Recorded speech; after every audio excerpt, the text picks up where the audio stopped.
नमस्कार दोस्तों, कैसे हैं आप सभी लोग। आज के इस वीडियो में हम बात करने वाले हैं कि यूकेपीएससी और यूके ट्रिपल एससी जो राज्य की दो चयन आयोग हैं जो राज्य की सेवाओं के लिए युवाओं का चयन करती है, उनके जो निर्माण प्रक्रिया है, इसकी निर्माण प्रक्रिया में क्या अंतर है और ये किस प्रकार अलग अलग हैं अपने कार्य को लेकर के। तो इस वीडियो पे बात करते हैं। ये आपके लिए कई बार काम आ सकती हैं, आपको जानना ज़रूरी है, इसलिए आप इसको ध्यान से सुनें कि यूके ट्रिपल एससी जो है और यूके ट्रिपल एससी जो दो अलग अलग संस्थाएं हैं, इनमें बेसिक डिफरेंस क्या है। जो सबसे पहला डिफरेंस है वो ये है कि यूके पीएससी का जो गठन होता है वो संवैधानिक संस्था के रूप में होता है।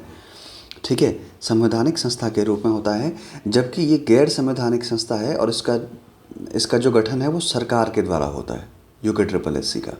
ठीक है, अगर आप यूकेपीएससी की बात करें तो यूकेपीएससी का गठन जो है वो संविधान के भाग 14 में इसका वर्णन किया गया है और अनुच्छेद 315 से 323 में इस प्रकार के आयोग के गठन की बात राज्यों के लिए की गई है, विभिन्न राज्यों के लिए की गई है संविधान के अंदर। किसके लिए? यूकेपीएससी के लिए। जबकि यूके ट्रिपल एससी के लिए ऐसा कोई भी संविधान में ना तो भाग है और ना ही कोई अनुच्छेद का वर्णन यूके ट्रिपल एससी के लिए किया जाता है। ये प्योर सरकार के एक चार्टर के द्वारा, सरकार एक चार्टर लाती है, या आप कह सकते हैं एक कैबिनेट के एक प्रस्ताव के द्वारा जो है वो यूके ट्रिपल एससी का गठन किया जाता है। फिर दूसरा क्या है कि जो यूके ट्रिपल एससी है, यूके ट्रिपल एससी का जो गठन है वो गवर्नमेंट ने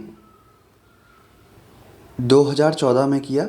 ठीक है, 17 सितंबर शायद एग्जैक्ट डेट है, 17 सितंबर 2014 को यूके ट्रिपल एससी का गठन जो है वो किया गया था और 17 सितंबर 2014 को इसका गठन हुआ है। जबकि यूकेपीएससी का गठन अमूमन जो है वो राज्य के गठन के साथ ही हो जाता है।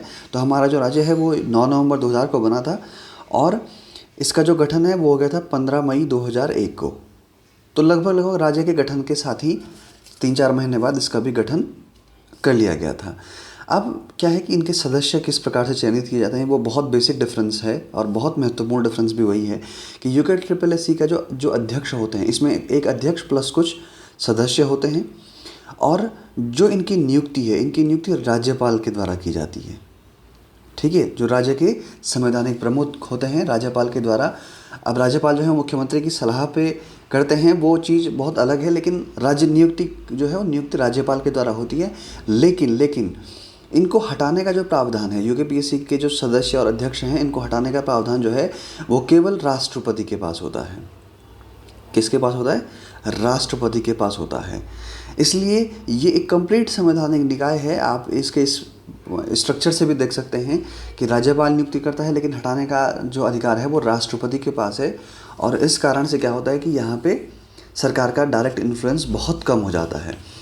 फिर क्या है, यूके ट्रिपल एससी जो है इसके जो अध्यक्ष हैं, इसमें अध्यक्ष प्लस सचिव का जो सचिव और प्लस सदस्य का जो फॉर्मेशन होता है, ये सारी जो है वो राज्य सरकार के द्वारा होती है। ठीक है, राज्य सरकार जिसको चाहे उसको मनोनीत कर सकती है और नियुक्ति के साथ साथ इसमें जो हटाने का प्रावधान है वो भी राज्य सरकार के पास है। वो चाहे जिस अध्यक्ष सचिव को हटा सकती है, अध्यक्ष को भी हटा सकती है और सचिव को भी हटा सकती है। तो यूकेपीएससी और यूके ट्रिपल एससी का ये एक बहुत महत्वपूर्ण डिफरेंस है, इनके सदस्य और इनके सदस्यों की चयन प्रक्रिया और उन्हें हटाने को लेकर के। अब जो सबसे महत्वपूर्ण है कि यूकेपीएससी जो है वो सामान्यतः समूह क और समूह ख के पदों पर या सार्वजनिक सेवाओं, जो सार्वजनिक सेवा होगी, चाहे वो समूह ग में भी आती होगी, लेकिन सार्वजनिक सेवाओं के पदों पर चयन का कार्य करती है अमूमन यूकेपीएससी। और यूकेपीएससी जो है वो सामान्यतः समूह ग और समूह घ के पदों पर चयन के लिए राज्य सरकार द्वारा बनाई जाती है कि विभिन्न विभागों में जहां समूह ग और समूह घ की पद जो हैं वो रिक्त होते हैं, उन रिक्तों पर युवाओं के चयन के लिए जो आयोग बनता है राज्य सरकार के द्वारा, वो यूके ट्रिपल एससी होता है। अब इसी प्रकार से जो केंद्र सरकार है, केंद्र सरकार में भी 2 आयोग होते हैं। ठीक है, केंद्र सरकार में भी 2 आयोग होते हैं, एक होता है यूपीएससी और एक होता है एसएससी। ठीक है, बस दोनों का डिफरेंस कुछ ज़्यादा नहीं होता है, लगभग सेम डिफरेंस होता है। ये गवर्नमेंट ऑफ इंडिया के चार्टर द्वारा बनती है और ये संवैधानिक प्रावधान द्वारा यूपीएससी बनती है। तो दोस्तों ये इनके बहुत बेसिक अंतर हमने आपको बताए। उम्मीद है कि आपको ये वीडियो पसंद आया होगा। अगर आप इसी प्रकार की वीडियोज़ और चाहते हैं तो आप ज़रूर कमेंट बॉक्स में अपनी राय दें कि आप किस किस विषय को लेकर के और इस प्रकार की वीडियो चाहते हैं। तब तक के लिए धन्यवाद। अगर आपने हमारा टेलीग्राम चैनल अभी तक ज्वाइन नहीं किया है दोस्तों, तो आप हमारा टेलीग्राम चैनल इस लिंक से ज्वाइन कर सकते हैं, जो आपको डिस्क्रिप्शन में भी मिल जाएगा। तो दोस्तों, आज की वीडियो में इतना ही। मिलते हैं कुछ और विषय के साथ, तब तक के लिए धन्यवाद।